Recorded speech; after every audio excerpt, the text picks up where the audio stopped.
Hello friends, 11th standard காமர்ஸ்க்கான exam நாளைக்கு morning எழுத போகிறீங்க. நாளைக்கு மார்னிங் எக்ஸாம் எழுதுறதுக்கு முன்னால் இம்பார்ட்டன்ட் கொஸ்டின் நிறைய பேர் கேட்டிருந்தீங்க. ஆல்ரெடி ஆர்ட்ஸ் குரூப்பை பொறுத்த வரைக்கும் எல்லா சப்ஜெக்ட்டுக்குமே இம்பார்ட்டன்ட் கொஸ்டின் நான் அப்டேட் பண்ணிட்டேன்.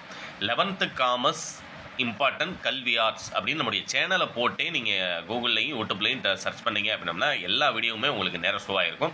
ஆனால் இன்னும் நிறைய பேர் நீங்கள் இம்பார்ட்டன்ட் வீடியோ அப்டேட் பண்ணுங்கன்னு சொன்னனால உங்களுக்கு லாஸ்ட் மினிட்ல நீங்கள் படிச்சிருக்க வேண்டிய 2 மார்க் 3 மார்க் 5 மார்க் எல்லாத்துலேயுமே மினிமமாக ஸ்கோர் பண்ணி 5 மார்க்லலாம் பார்த்தீங்க அப்படின்னா உங்களுக்கு 10 மட்டும்தான் இதில் சொல்ல போகிறேன். அதுமாதிரி 2 மார்க் கொஸ்டினில் 15, 3 மார்க் கொஸ்டினில் 15 கண்டிப்பாக நீங்கள் எழுத வேண்டிய எல்லா கேள்விகளுமே வந்துடும். வீடியோவும் முடிஞ்ச அளவுக்கு உங்களுடைய ஃப்ரெண்ட்ஸ்க்கு வாட்ஸ்அப் குரூப்பில் ஒரு ஷேர் பண்ணிட்டு அடுத்து டாப் 10 கொஸ்டின் தனியாக 5 மார்க் வேணுமா அப்படிங்கிறத கீழே கமெண்ட் பாக்ஸில் டைப் பண்ணிடுங்க. ஆனால் இதுவே உங்களுக்கு 100% போதுமானதாக இருக்கும்.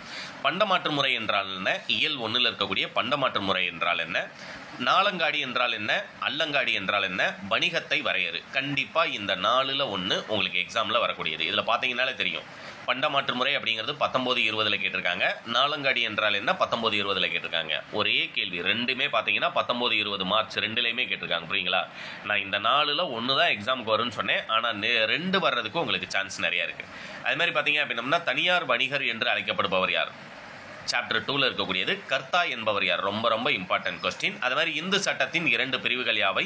உறங்கும் கூட்டாளிகள் என்பவர் யார்? முதல் 8 கேள்வி படிச்சிருந்தீங்கனாலே குறைஞ்சது 2லேருந்து 3 2 மார்க் கொஸ்டின் உங்களால் அட்டன் பண்ண முடியும். அடுத்து பார்த்தீங்க அப்படின்னம்னா உங்களுக்கு கொஸ்டின் நம்பர் 10ல் இருக்கக்கூடிய வரையறு பொறுப்பு என்றால் என்ன, கொஸ்டின் நம்பர் 12ல் இருக்கக்கூடிய பட்டய சாசன நிறுமம் என்றால் என்ன, கொஸ்டின் நம்பர் 14 and 15ல் இருக்கக்கூடிய கடன் கூட்டுறவு விளக்குக ராக்டல் முன்னோடிகள் என்பவர் யார்? அடுத்து பார்த்தீங்க அப்படின்னா கொஸ்டின் நம்பர் 20ல் இருக்கக்கூடிய மைய வங்கி சுருக்கமாக எழுதுக. அடுத்து பார்த்தீங்கன்னா வெளிநாட்டு வங்கிகள் என்றால் என்ன, பற்று அட்டை கடன் அட்டை 2ல் 1 100% எக்ஸாமில் வரக்கூடியது. பற்று அட்டை கடன் அட்டை 2ல் 1. அடுத்து பார்த்தீங்க அப்படின்னா பண்டக காப்பகங்களினுடைய 2 பணிகள் யாவை? அது ஒன்று படிச்சுக்கோங்க. போக்குவரத்து கேள்வி 2 மார்க் 3 மார்க் 5 மார்க் 3லையுமே அந்த டிரான்ஸ்போர்ட் பற்றின கேள்வியை கண்டிப்பாக படிச்சிருங்க. அது இம்பார்ட்டன்ட் சொல்லணும்னு அவசியம் கிடையாது, 100% இம்பார்ட்டன்ட் தான். அடுத்து பார்த்தீங்க அப்படின்னா கடன் பத்திரங்கள் பற்றி குறிப்பு. உலகளாவிய வைப்பு ரசீது, வைப்பு ரசீது என்றால் என்ன, உலகளாவிய வைப்பு ரசீது என்றால் என்ன, அமெரிக்க வைப்பு ரசீது என்றால் என்ன, 3ல் 1 கன்ஃபார்மாக வரக்கூடியது. அதுமாதிரி பார்த்தீங்கன்னா தரகர், ஆல்ரெடி நான் இம்பார்ட்டன்ட் அப்டேட் பண்ணியிலே போட்டிருந்தேன். ஃபர்ஸ்ட் கொஸ்டினாவே தரகர் என்பவர் யார் அப்படிங்கிறது கேட்டிருந்தாங்க. What is broker, who is a broker அப்படின்றது. அதுமாதிரி மறு ஏற்றுமதி என்பதன் பொருள். அடுத்து கொஸ்டின் நம்பர் 43 ஒப்பந்தத்தை வரையறுக்க.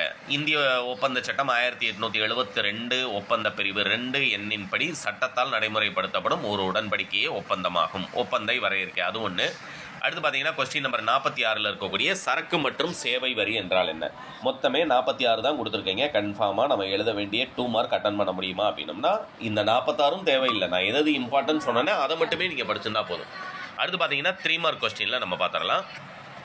அடுத்து 3 மார்க்கில் பார்த்தீங்க அப்படின்னா வணிகம் பொருள் தருக ஃபர்ஸ்ட் லெசனில் இருக்கக்கூடிய ஃபர்ஸ்ட் சாப்டரில் இருக்கக்கூடிய ஃபர்ஸ்ட் கொஸ்டின். பாண்டியர் ஆட்சி காலத்தில் உருவாக்கப்பட்ட துறைமுகங்கள் யாவர்? கொர்க்கை, சாலியூர், காயல்பட்டினம், மருங்கவூர், பட்டினம், குமரி. இது பார்த்தீங்க அப்படின்னா மருவூர், பட்டினப்பாக்கம் விளக்குக. கண்டிப்பாக பாண்டியர் ஆட்சி காலத்தில் உருவாக்கப்பட்ட துறைமுகங்கள் மருவூர் பாக்கம், பட்டினப்பாக்கம் விளக்குக. 2ல் 1 கன்ஃபார்மாக வந்துடும். ஆக்சுவலாக இதில் மருவூர் பாக்கம், பட்டினப்பாக்கம் லாஸ்ட் இயர் பப்ளிக்கில் நமக்கு கேட்டாங்க. அடுத்து பார்த்தீங்கன்னா சிறு குறிப்பு வரைக தொழில், சிறப்பு தொழில் ஜூன் 2019 20 ரெண்டுலையுமே கேட்டிருக்காங்க. ஆனால் 5 மார்க் கொஸ்டினில் நீங்கள் அந்த வேறுபடுத்துக கொஸ்டினில் தொழில், உற்பத்தி தொழில் இந்த வேறுபாடு கொஸ்டினில் நீங்கள் படிக்க போகிறீங்க அப்படிங்கிறனால அந்த 5 மார்க் படிச்சிருந்தீங்கன்னா இந்த 3 மார்க் கொஸ்டினும் சேர்த்தே உங்களுக்கு படித்த மாதிரி வந்துடும். அது மாதிரி பார்த்தீங்கன்னா கொஸ்டின் நம்பர் 6ல் இருக்கக்கூடிய போக்குவரத்து சிறுகுறிப்பு வரைக வரையறா பொறுப்பு என்றால் என்ன. கொஸ்டின் நம்பர் 7 ரொம்ப ரொம்ப இம்பார்ட்டன்ட், அது வந்து படிச்சுக்கோங்க. அடுத்து பார்த்தீங்கன்னா கொஸ்டின் நம்பர் 8ல் இருக்கக்கூடிய தனியார் வணிகத்திற்கு சில உதாரணங்கள் கொடு, அது ஒன்று. அடுத்து பார்த்தீங்கன்னா கொஸ்டின் நம்பர் 13ல் இருக்கக்கூடிய அரசு நிறுமம் என்றால் என்ன. செப்டம்பர் 2020. அதுமாதிரி அயல்நாட்டு நிறுமம் என்றால் என்ன. 2ல் 1 கன்ஃபார்மாக எக்ஸாமில் இந்த வருஷம் வந்துடும். இது ரெண்டையும் படிச்சுக்கோங்க. அடுத்து கொஸ்டின் நம்பர் 16ல் இருக்கக்கூடிய ரிசர்வ் வங்கியினுடைய பணிகள் ஏதாவது 2 பாயிண்ட் எழுதுனா போதும். ஏன்னா 3 மார்க் கொஸ்டின் மொத்தம் பார்த்தீங்கன்னா 5 மார்க்கில் ஆல்ரெடி நீங்கள் படிச்சிருப்பீங்க அப்படிங்கிறதுனால 3 மார்க் கொஸ்டினில் இந்திய ரிசர்வ் வங்கியினுடைய பணிகள் ஏதேனும் 3 பாயிண்ட் அப்படிங்கிறது மேலே அவங்களே கொடுத்துருவாங்க. இந்த மாதிரி கேள்வி வருது அப்படின்னம்னா அவங்களே மேலே ஏதேனும் 3 அப்படிங்கிறது கொடுத்துருவாங்க. நீங்கள் 3 பாயிண்ட் 3 மார்க் கொஸ்டினுக்கு எழுதினா போதும். அடுத்து மின்னணு வங்கியல் என்றால் என்ன, அது ஒன்று படிச்சுக்கோங்க. செப்டம்பர் 2021 ஆக்சுவலாக கம்பல்சரி கொஸ்டின்லேயே அது ஒரு தடவை கேட்டிருக்காங்க. அடுத்து பார்த்தீங்க அப்படின்னா அப்படியே பண்டக காப்பாளர் ரசீதிலிருந்து பண்டக சான்றாண்மை வேறுபடுத்துக கொஸ்டின் நம்பர் 20ல் இருக்கக்கூடியது. குளிர்சாதன பண்டக காப்பு என்றால் என்ன கொஸ்டின் நம்பர் 21ல் இருக்கக்கூடியது. அடுத்து பயிர் காப்பீட்டினுடைய பொருள் தருக கொஸ்டின் நம்பர் 25ல் இருக்கக்கூடியது. அடுத்து பார்த்தீங்க அப்படின்னா அப்படியே கீழே கொஸ்டின் நம்பர் 29ல் இருக்கக்கூடிய சிறப்பங்காடிகளின் சிறப்பியல்புகள் யாவை, அது ஒன்று படிச்சுக்கோங்க, ரொம்ப ரொம்ப இம்பார்ட்டன்ட். அடுத்து பார்த்தீங்க அப்படின்னா அப்படியே கொஸ்டின் நம்பர் 32 முனைவு என்றால் என்ன, கொஸ்டின் நம்பர் 33 உடன்படிக்கை என்றால் என்ன, இது 2. இடாப்பு என்றால் என்ன 100% இம்பார்ட்டன்ட். ஏன்னா பழைய சிலபஸ்லாம் அந்த இடாப்புங்கிற கொஸ்டின் இல்லாமல் நமக்கு காமர்ஸ் கொஸ்டினே வராது. பட் இது நியூ சிலபஸ் வந்ததுக்கப்புறமா அதுலேருந்து கொஞ்சம் குறைஞ்சிருக்கு. ஆனால் இந்த வருஷம் அந்த இடாப்பு அப்படிங்கிறதையும் சேர்த்து படிச்சுக்கோங்க. கப்பல் வாடகை முறை அதுமாரி கப்பல் ரசீது இது 2ல் ஒன்றும் உறுதியாக வந்துடும். ஐவகை வருமான தலைப்புகளை வரிசைப்படுத்துவேன் லாஸ்ட் சாப்டரில் இருக்கக்கூடியது. இதில் ஏதாவது 3 பாயிண்ட் எழுதுனா போதும், உங்களுக்கு 3 மார்க் கொஸ்டினில் போட்டுருவாங்க. அது மாதிரி 5 மார்க் கொஸ்டின் படிக்கும்போது ஆல்ரெடி 12th ஸ்டூடெண்ட்ஸுக்கு இதே டைலாக்கை நான் சொன்னேன். பட்டு இந்த வருஷம் என்ன அப்படின்னம்னா கிட்டத்தட்ட ஒரு 10 ப்ரீவியஸ் இயர் பப்ளிக் எக்ஸாம்லையும் இல்லாமல் வேறுபடுத்துக கொஸ்டினே இல்லாமல் கேட்டாங்க. பட் உங்களுக்கு அந்த மாதிரி இருக்காது. 5 மார்க் கொஸ்டின் படிக்கும்போது நான் கொடுத்துருக்க 8 5 மார்க் கொஸ்டின் வேறுபடுத்துக ஒரு தடவை படிச்சுட்டு அதுக்கப்புறமா நான் கொடுத்துருக்க 3 மார்க் கொஸ்டின் எழுதுவாங்க. கண்டிப்பாக இதிலிருந்து 2லேருந்து 3 5 மார்க் நீங்கள் எக்ஸாமில் எதிர்பார்க்கலாம். எழுத வேண்டிய 7க்கு புரியுங்களா. ஆனால் இது மட்டும் படிங்கன்னு சொல்ல மாட்டேன். அவங்களுக்கு மாதிரியே கேட்காம போகிறதுக்கும் வாய்ப்பு இருக்குது. பட் 100% கேட்காம போகிறதுக்கு வாய்ப்பு கிடையாது. கப்பல் ரசீதுக்கும் கப்படை வாடகை முறைக்கும் உள்ள வேறுபாடு அது ஒன்று. தொழில் சிறப்பு தொழில் வேலைவாய்ப்பு இது ஒன்று. இது ஆக்சுவலாக லாஸ்ட் இயர் பப்ளிக்கில் நம்ம கேட்டாங்க. அடுத்து பார்த்தீங்க அப்படின்னம்னா உங்களுக்கு 3ல் உற்பத்தி தொழில் வணிகம் வியாபாரம் ஒப்பீடு இது ஒன்று. 5 பாயிண்ட் எழுதுனா போதும். உலகளாவிய வைப்பு ரசீதிற்கும் அமெரிக்க வைப்பு ரசீதுக்கும் இடையே உள்ள வேறுபாடு கொஸ்டின் நம்பர் 5ல் உள்நாட்டு வணிகத்திற்கும் பன்னாட்டு வணிகத்திற்கும் இடையே உள்ள வேறுபாடு. கொஸ்டின் நம்பர் 6ல் இருக்கக்கூடிய செலுத்தல் சமநிலைக்கும் வாணிப சமநிலைக்கும் உள்ள வேறுபாடு. ஒப்பந்தம் மற்றும் உடன்படிக்கை உள்ள வேறுபாடு. நேரடி வரி மறைமுக வரி டைரக்ட் டாக்ஸ் இன்டைரக்ட் டாக்ஸ் இந்த 8 கேள்வி படிச்சிருந்தா போதும். கண்டிப்பாக 2லேருந்து 3 5 மார்க் அட்டன் பண்ணலாம். அப்படி இல்லை அப்படின்னம்னாலும் செலக்டட் கொஸ்டின்ஸ் இந்த 5 மார்க்கில் ஒரு 7 மட்டும் சொல்கிறேன். 7 மட்டும் சொல்கிறேன். வணிகத்தின் பல்வேறு தடைகள் இது ஒன்று. 5 பாயிண்ட் எழுதுனா போதும் புரியுங்களா. மொத்தம் உங்களுக்கு 10 பாயிண்ட் கொடுத்துருப்பேன். இவ்வளோ வரைக்கும் பயப்பட தேவையில்ல. 5 பாயிண்ட். ஒவ்வொரு தலைப்புக்கு கீழே 2 பாயிண்ட் எழுதுனா போதும். பண்டைய தமிழ்நாட்டின் கடற்கரையோர வர்த்தகம் பற்றி சிறுகுறிப்பு 2. அடுத்து 3வது பார்த்தீங்க அப்படின்னம்னா 5ஆம் நம்பர் கேள்வியில் கொடுத்துருக்குது. தனியார் வணிகத்தின் சிறப்பியல்புகள் யாவை அது ஒன்று 5. அப்படியே கீழே வந்தீங்கன்னா தனியார் வணிகத்தின் நன்மைகளை விவரி 6ஆம் நம்பராக கொடுத்துருக்குது. அப்படியே கீழே ஸ்க்ரோல் பண்ணீங்க அப்படின்னம்னா கூட்டாண்மை அதை விட இம்பார்ட்டன்ட் நமக்கு கீழே இருக்குது.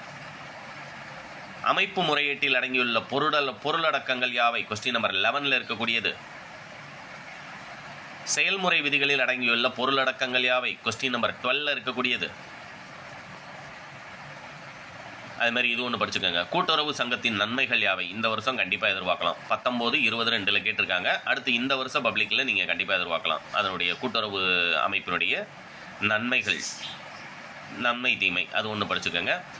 அடுத்து பார்த்தீங்க அப்படின்னம்னா அரசு நிறுவனங்களின் சிறப்பியல்புகள் யாவை கொஸ்டின் நம்பர் 18ல் இருக்கக்கூடியது. இப்போயே உங்களுக்கு 6 சொல்லிட்டேன்னு நினைக்கிறேன். அடுத்தது பார்த்தீங்கன்னா இன்னொரு 2 மட்டும் சொல்கிறேன். ஏன்னா லாஸ்ட் வரைக்கும் ஒரு தடவை பார்த்துட்டோம் அப்படின்னம்னா நம்ம எல்லா கொஸ்டினையும் சொல்லிட்டோம் அப்படிங்கிற ஒரு கான்ஃபிடன்ஸ் வந்துடும். அதுமாதிரி போக்குவரத்தினுடைய பல்வேறு வகைகள் ஆக்சுவலாக லாஸ்ட் இயர் பப்ளிக்கில் நமக்கு கேட்டாங்க அப்படின்னு சொல்லும்போது இந்த வருஷம் கேட்காம இருப்பாங்க அப்படின்னு சொல்ல முடியாது. ஆனால் அதை படிச்சுக்கோங்க. ரொம்ப சிம்பிளான கேள்வி. ஜஸ்ட் ஒரு தடவை ரீட் பண்ணீங்க அப்படின்னம்னாலே உங்களுக்கு மெமரி ஆயிரும். 5 பாயிண்ட் தான் எழுதினா போதும் புரியுங்களா. போக்குவரத்து வண்டியினுடைய வகைகளில் ஏதாவது 5 எழுதினா போதும். அதை படிக்கும்போது தொடர் வண்டி போக்குவரத்தின் நன்மைகள் என்ன அப்படிங்கிறதும் உங்களுக்கு வந்துடும். அடுத்து பார்த்தீங்கன்னா 26 மறந்துட்டு பார்த்தீங்களா. 26 காப்பீட்டினுடைய கோட்பாடுகளை விவரி ரொம்ப ரொம்ப இம்பார்ட்டன்ட். காப்பீட்டினுடைய கோட்பாடுகள் லாஸ்ட்டான ஒரு செலக்டட் கொஸ்டின் அப்டேட் பண்ணலையா, அதுலேயே பார்த்தீங்க அப்படின்னா சொல்லியிருப்பேன். காப்பீட்டினுடைய வகைகள் காப்பீட்டினுடைய கோட்பாடுகள் 2மே படிச்சுக்கோங்க அப்படிங்கிறது சொல்லியிருப்பேன்.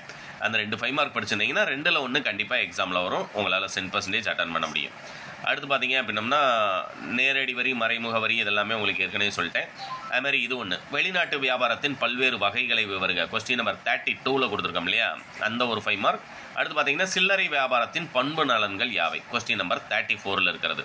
அடுத்து லாஸ்ட்டாக நம்ம கொடுத்துருக்க 2 5 மார்க் படித்தா போதும், உங்களுக்கு போதுமானதாக இருக்கும்.